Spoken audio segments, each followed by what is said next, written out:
for SPED 418, we're talking about our papers we wrote. So the title of my paper was Growth Mindset, Guiding the Goals of Education. I titled it that because out of what we've studied so far, I think growth mindset has been the center.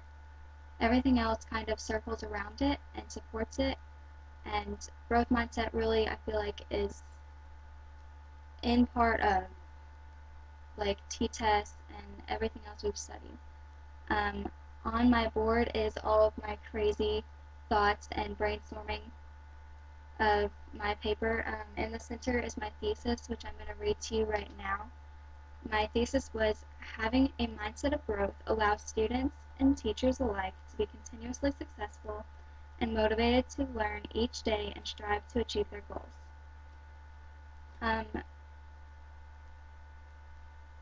First in my paper, I defined what a growth mindset was in comparison to a fixed mindset, and I talked about Carol Dweck and how that was what she came up with. So growth mindset over fixed mindset is thinking more about the process rather than the product. Growth mindset doesn't set a limit on what you can do. It leaves it open. It leaves it open for how much you want to put into it. But also, it doesn't set a minimum. Like with a lot of the kids at my school right now, I'm trying to reinforce the growth mindset in them, because so many of them will like get one question wrong and they'll remark to themselves or to others, "I'm so stupid, I should have gotten that." And so always I have to tell them, you're not stupid, you're learning. That's how I try and get growth mindset in their heads right now. We have a lot of pre-AP students. We only have pre-AP students, and so they're the first to say if they don't get it the first time that they're stupid. And whenever I hear that, I just try to say, no, you're learning. This is good. Mistakes are good. Because growth mindset says that we learn from our mistakes, that it's okay to fail, because that's going to make us better. That's a vital part of the process of learning. After that, in my paper, I kind of talked about success, because again, success in our culture has gotten to where it's defined as money or fame. It's synonymous with those. But success is really just overcoming something or reaching a certain goal. It's not like one single place. It's a whole spectrum of possibilities as success. And so I kind of talked about what the definition of success should be in education. Next in my paper, I went into how that applies to teachers, how teachers can have a growth mindset. I talked about Charlotte Danielson and her framework set, and then I went straight into T-Tess, how her framework is the basis of, I think it's 20 states, 20 of the 50 states that we have her frameworks as the basis of whatever their system is. Like ours is T-Tess. A lot of states have her frameworks as the basis.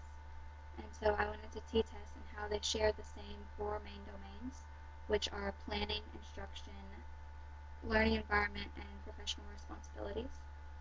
And I talked about each one of those and how, like, I gave example of growth mindset in each one of those domains.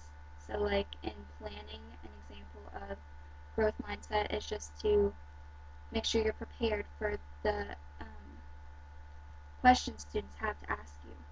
I know in the video that I watched last week, the teacher was really prepared with her content. She was really well prepared, and she had several questions from the students that were maybe not exactly what she was going to try and get them to ask her, but they were questions that she was still ready for, and I was impressed with that. So that's an example of growth mindset in planning. An example of growth mindset in instruction would be to get those Bloom's taxonomy going, the higher level thinking, to encourage that, also to implement differentiation to be prepared to adjust what you're doing to whatever your students need at that time. I mean, we can plan all day long, but unless we can adjust as we see fit during class, then what's it going to help?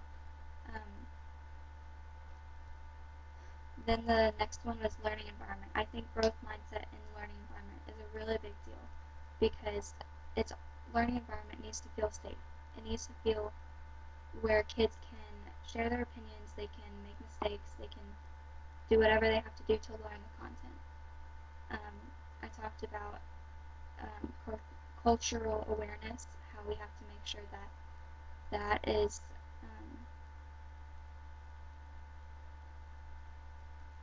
level and safe for those students also. The main thing I said was making sure that we make it okay for students to fail, make it okay for them to make mistakes while they're learning. That's what I see most often.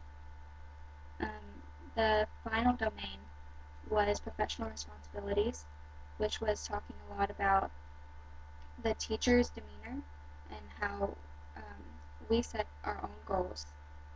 I think teachers need to make sure that they're setting goals for themselves so that they can continue to improve in their teaching, like in their teaching habits, in how they encourage students, and make sure that they're staying on top of like your content, if there are new techniques in your content, if there are new just content, like I'm science, and so there's new science things all the time. So just staying up on that also. But also a big one was professional development in that. And so having a growth mindset towards professional development in your workplace with all your coworkers and your staff and your higher-ups.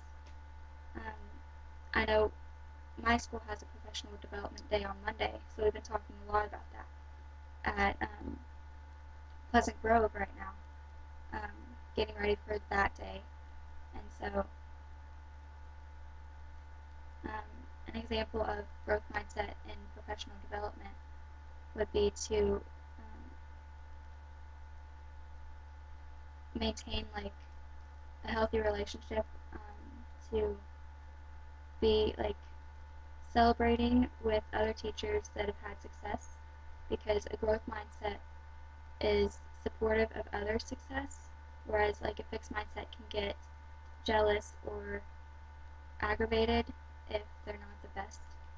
So that's an example of that. That's kind of the basis of my paper. I enjoyed putting together all the pieces that we've been studying. I think that was pretty fun. I know I had fun coloring it out on my board, trying to line it up in my head. So that's how I see what we've been studying. I think growth mindset is really just the core of all the things that we've studied, and getting back into that mindset myself has also helped me when I'm student teaching and when I'm trying to do homework for this class or my other classes. I think growth mindset is something that would be a lot more beneficial if it was on a large scale. Like if you could get an entire school campus into a growth mindset, I think you would see monumental changes. I think growth mindset on the individual level, while it's amazing and it's really good for your personal habits, I think it would be even more amazing to have it on a whole school or a whole system, kind of. That's about it for my paper. I look forward to hearing how those papers turned out. Thank you.